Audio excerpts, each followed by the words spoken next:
Take a pineapple and remove the skin. ഒരു കൈതച്ചക്ക എടുത്ത് അതിൻ്റെ തൊലി നന്നായി കളയുക. കൈതച്ചക്ക ചെത്തുമ്പോൾ അതിൻ്റെ മുള്ളും കൂടി ഇങ്ങനെ കളയുക.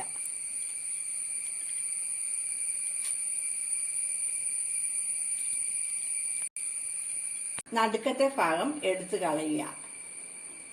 Remove the portion in the middle, cut into small pieces and grind in the mixie.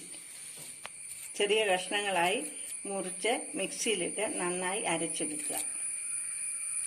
ഇത് മിക്സിയിലിട്ട് പൾപ്പാക്കാൻ പോവുകയാണ്.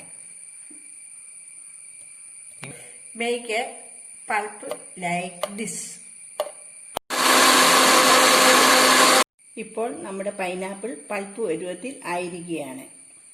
Now pineapple pulp is ready.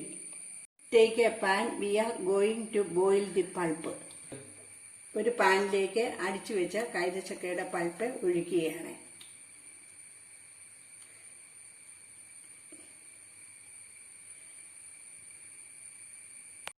I take a small piece of lemon. നാരങ്ങയുടെ പകുതി എടുത്ത് അതിൻ്റെ നീര് ഇതിലേക്ക് പിഴിഞ്ഞൊഴിക്കുക.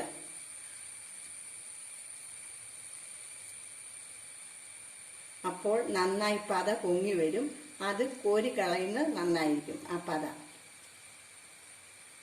മിക്സ് വെൽ, നന്നായി ഇളക്കുക.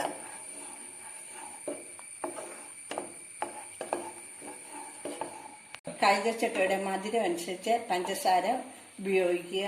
മധുരം കുറവുള്ളതാണെങ്കിൽ കൂടുതൽ പഞ്ചസാര ഉപയോഗിക്കണം. ഇത് നല്ല മധുരം ഉള്ളതായതുകൊണ്ട് ഞാൻ കുറച്ച് പഞ്ചസാര ഉപയോഗിക്കുകയാണ്.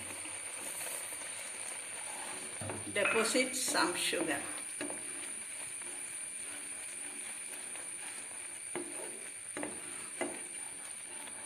Add cardamom powder. ഏലക്കാപ്പൊടി ഇതിലേക്ക് ഇടുകയാണ്. മിക്സ് വെൽ, നന്നായി ഇളക്കി കൊടുക്കുക. This is the consistency. ഇതാണ് ഇതിൻ്റെ പരുവം.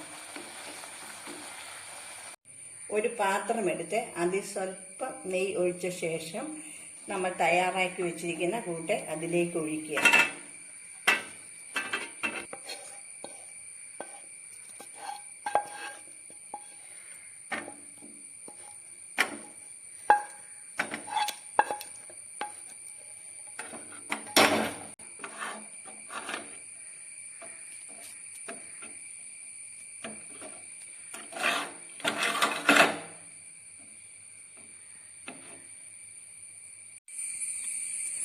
Level like this. Allow to dry in sunlight for 1 day. നന്നായി ലെവലാക്കിയ ശേഷം വെയിലത്ത് വെച്ച് ഒരു ദിവസം ഉണക്കുക. അപ്പോൾ ഇത് കേടുകൂടാതെ 4-5 ആഴ്ച ഇരിക്കും. After 1 day it is ready.